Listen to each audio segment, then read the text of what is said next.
Friday, December 4th. Let's talk PlayStation. In an unsurprising turn of events, some Black Friday sales data came out and PlayStation 4 is on top, outselling Xbox One, outselling Wii U. This isn't really surprising, considering, you know, they had the recent price cut, and Black Friday just had awesome deals on PlayStation 4, and, well, Sony's recent success, so it's really not at all surprising whatsoever. In fact, the one thing that's probably more surprising is that specifically for Target retail locations, or I believe it was just their online store, I'm not sure, but basically the Wii U actually sold the most for Target. So I think that out of all the Black Friday sales data you can think of, that's maybe the one to take away from it and go, huh, like that's a little bit surprising. Otherwise, the study also showed that millennials actually preferred PlayStation, whereas more middle-aged folk actually preferred Xbox over PlayStation, but only by a small, little slight margin. Again, not entirely surprising data, but it's data nonetheless. Now, as we all know, the Video Game Awards were last night, and there were a couple of great announcements that actually got announced there, like a couple of port games, you know, games going to PS4, games going to Xbox One, but even Tim Schafer announced Psychonauts 2, that's going to be crowdfunded now. That's actually great news, because we all, you know, people have been asking for that game forever. But the one big interesting thing that was kind of really relevant to the show was that, actually, it was announced by Jeff Keighley that Hideo Kojima himself was not allowed to be actually at the show. He was basically not allowed at all to be at that show. His lawyers, Konami's lawyers, prevented Kojima himself from being there and accepting awards on their behalf. And, you know, Jeff Keighley announced this right during the presentation and everything, and, you know, the crowd went nuts and it was crazy, and it's just like, it blows my goddamn mind what Konami's been doing recently. This company is going into a PR nightmare, and it's just outstanding that they're behaving like this, especially towards the creator of Metal Gear Solid. I mean, it kind of gears me up, basically, because it's just a little absurd that the company has been this sort of you know, abrasive to Kojima himself. You know, we still don't know what the actual fallout happened there between Konami and Kojima. We still have no sort of complete details of what actually has happened there, but it's just like the fact that it actually happened on stage and Keighley made a formal announcement about that and everything, it just kind of really shows you like there's just some sort of major issue between those two. So that just really kind of pissed me off, and it probably pissed a ton of people off. It's just Konami they're just terrible lately. But the one thing to take away is that Kojima will be at PSX. He'll probably be, you know, talking there or something. Maybe we'll get some more details. Konami themselves hasn't responded yet as of recording this video, but hopefully we'll see what Kojima's been up to recently, because that's what we're all wondering right now. Now that Kojima is finally kind of away from Konami a little bit, that sort of contract, that whatever sort of deal was there, now that that's ending, we'll finally get to see what Kojima's doing pretty soon, hopefully. Now here's the real big juicy detail that came out. Sony actually leaked this themselves and then quickly took it down, so we'll probably hear more about this soon, but Sony posted a video on YouTube, quickly removed it, and it was a trailer for Dark Cloud 2 on PlayStation 4, which is that PlayStation 2 Classic. We, you know, talked about this just recently about PS2 Classics and software emulation, and we didn't really know what was going on there. We wanted some more details. But here's the thing. They uploaded that trailer, right? We kind of already knew that Dark Cloud 2 was coming to PS4 as a, you know, PS2 emulation game. That's what we already knew. But in the description of that YouTube video, there was actually a little disclaimer, and it said, PS2 discs are not supported, and PS2 Classics are not supported. Now you're thinking, PS2 Classics aren't supported, what does that mean exactly? Well, the thing is that, much like the Star Wars games with that Star Wars bundle, these games, yes, they are PS2 software emulation. This is absolutely software emulation, but these games still have a little bit of retooling in it, in that the games are bumped up in resolution, the texture detail is a little bit improved and everything. The PS4 is using a little bit of extra horsepower to make these games a little bit prettier, and that trophy patent that we talked about, that we know existed and we know that is in place for those Star Wars games, that's also supported with Dark Cloud 2, which is what we kind of, like, these are things we already knew, right? So, but this is kind of telling us, I guess, this is kind of giving us more of an answer of what exactly the distinction is there, because that's what we were talking about. What are the questions exactly that we want to get answered? You know, is this disc-based emulation? Now we know absolutely it is not disc-based emulation, or PS2 discs are not going to be supported. And, you know, I kind of told you guys that's kind of to be expected, especially since they're, you know, a little under 4,000 PlayStation 2 games. I mean, sure, we all would have wanted disc-based emulation, but I think that was kind of more of a little bit of a, you know, daydreaming. So it's not surprising that we don't have that. But what's kind of more disheartening is that PS2 Classics aren't going to be supported, which we still kind of need a little bit of an answer there, because does that mean you know, if you own, say, a PS2 Classic of a game on PlayStation 3 and Vita, does that mean that you have to you just can't play it, period, on PS4? Or does that mean you don't get to upgrade automatically to the juicier PS4 version that has trophies and the updated resolution and everything? Or is it just like, you know, is there, maybe Sony would like offer an upgrade price or something? Like, there's still a few things we need to figure out, but this kind of does tell us a little bit more, which is that PS4 versions of these PS2 Classics, which are given the extra little PS4 details of trophies and the, you know, detail increase, it looks like these are going to be completely separate games, and you are probably going to have to pay for them, which is pretty much like the biggest blow, basically, of what we were kind of expecting. This is kind of like a worst case scenario, which is that these games are completely separate. They're completely like non-transferable from another platform or anything.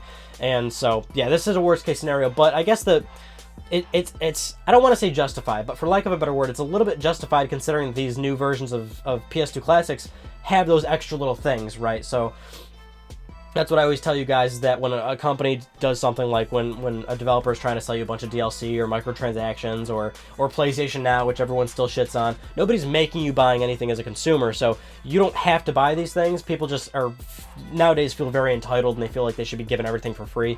And that sort of idea still honestly applies right here, but it is a little bit of a bummer that there's in no way, shape, or form any indication that you can possibly get an upgrade price from a previously owned PS2 Classic, or that regular, unaltered PS2 Classics aren't going to be supported on PS4. But I think the big thing to take away from this conversation right now is that we should probably just wait until a more formal announcement actually happens, because again, at the very start of this conversation, this was a leak. So, I mean, Sony quickly removed this video, and we still don't know anything. This is what I'm saying is pure speculation. So we really should just wait until Saturday when PlayStation Experience happens, because I would assume that is where Sony's going to actually announce the fact that PS2 Classic is coming to PS4 in sort of a greater scheme. Now, this was the big news story that broke out this past week, but basically Sony is allowing more processing power to be used for the PlayStation 4 for developers. So the one thing that we all know is that PlayStation 4 has 8 cores, and 2 of those cores are reserved for the PlayStation 4's general basic operations, possibly being used for using the actually running the operating system, allowing it to run all these extra applications, and just overall making the system function properly. It's the same thing with like RAM allocation, how much RAM developers are allowed to use, and how much RAM needs to be reserved for the system to function the way it should. But basically, Sony is allowing one of those cores to be used on PlayStation 4 for developers. So now developers can access a 7th core processing power, ultimately giving a little bit more horsepower for developers to actually create games, possibly increasing whatever it is the developer's trying to accomplish, whether it's adding more on-screen enemies, or maybe bumping the resolution up a little bit, or maybe making the frame rate more stable or something like that. It's just more processing power basically that developers can now access. And this story came out, and of course, it's making headlines in terms of PS4 gets more powerful. PS4 is more powerful now. Will games start to change and be even better looking? And this is like such a typical thing. Really, this is not news at all. I mean, it is news, but it's not surprising news, because this is what happens with consoles. Consoles are closed boxes. Their power is set in stone. They cannot change in that way. But the way that games typically look better at launch compared to the end of the console's life cycle is that the development kits for these games improve over time. Console games can be optimized, and the hardware manufacturers will typically optimize and improve the software development kits for these platforms, and ultimately they can let go of some of that reserve power and give it back to the developers to put into their games. And this is something Microsoft has been doing a few times with the Xbox One. That totally made a few headlines. And the thing is, you look at this news story, and a lot of people are getting a little carried away thinking that this is really going to drastically change something on PlayStation 4. But realistically, this is something you probably aren't going to... You're not going to feel this, I guess. You see the news story, but there's not going to be some major impact where all of a sudden, now that this is a thing, games moving forward or 1080p 60 frames, that's just not the case. And as I've mentioned many times already, and I've beaten this horse to death, it's that developers, deliberately choose these things when they're developing games. They deliberately choose a lower frame rate or lower resolution, and it's their vision for what they want to do with the game. Typically they want to lower those things and increase something like visual fidelity or again, more on-screen enemies, whatever the developer is trying to accomplish with their games.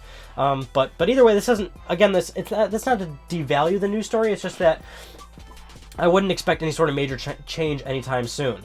Naughty Dog has also confirmed that they Uncharted 4 is basically using this extra core, and that's good. I mean, that's what we were just talking about. Is that is the evolution of a console over time, which is that's how the games get better looking. So you see a launch title on PlayStation 4, and moving forward, we're going to be seeing games that are going to be looking a lot better than the launch titles. So you are going to have that noticeable difference, and that this is just that gradual process. This is something that should be expected, and now it's here. All right, those are just some of the news stories I want to talk about with you guys this week. So like I mentioned a few times in the video, PSX, that's the big thing. It's going to be this Saturday, and that's where we're probably going to be expecting a lot of big announcements, because Sony will be holding a keynote. So it's going to be this Saturday, December 5th. The times for the event are 10 a.m. PST, 1 p.m. EST, and 6 p.m. GMT. So those are the times, places where you can watch it. Twitch is going to have it. PlayStation Blog's probably going to have some links to it. If you got a Twitter account, you'll probably see a couple of good links in your feed from some industry people that you're following. But yeah, they will have their keynote. And as always on this channel, we always do a recap video after the event. So I'll be watching it myself. And if you do want to follow me on Twitter or something, you know that I always live tweet my impressions of the event. So if you want to follow me, go ahead and do that at Mystic Ryan. So I'll be live tweeting the event, and right after the event is finished, like always, we'll do a recap video for the people that didn't see it, but also an impressions video of the conference, how they did, and everything like that. In terms of like predictions and what we can expect, I mean, the thing about PSX is, I don't know, I feel like this is a little bit of a wild card, because this is kind of that extra little conference. This is something Sony just started doing recently. This is outside of Paris Games Week. This is outside of Gamescom, which Sony didn't even attend this year because they did Paris Games Week. Outside of TGS and E3. They're adding a whole new event. So it's really a wild card to kind of expect something, but there's still a few things we could probably expect, which is that, hopefully we'll see Sony Ben there. Maybe they're finally ready to show their game off or something. I'm sure maybe we'll see more about, hopefully we'll see more of The Last Guardian, because we haven't seen that in a while now, so Sony is due to show us something about that game. Same with Polyphony Digital, they'll maybe show us some more Gran Turismo Sport. PlayStation VR, of course, it should play a vital role there, and we know it will be playing a vital role there. I just don't know in terms of announcements, but we do know that there's going to be a VR panel there. There's going to be a ton of PlayStation VR games on the show floor for people to try that thing. It's just with the actual keynote, I'm not sure if they're going to talk about it too much, because Sony is very keen on mentioning to people, listen, we can't keep talking about it this much because it's virtual reality, where we want people to try it and put it on their heads and actually experience it for what it is. So it's hard to make an announcement on stage about something like that, but I don't know. I mean, I feel like my guess at this point is as good as anybody else's in terms of what we can expect at PSX. But either way, keep your eyes peeled for that, because we will be doing a video on Saturday after the event. In terms of everything else that came out on the channel this week, the Ryan on Gaming topic was development times for video games. Moving forward into the future, are games going to become longer? Are they going to take longer to develop, basically, with these multi-million-dollar games, and their budgets are getting higher and higher and higher?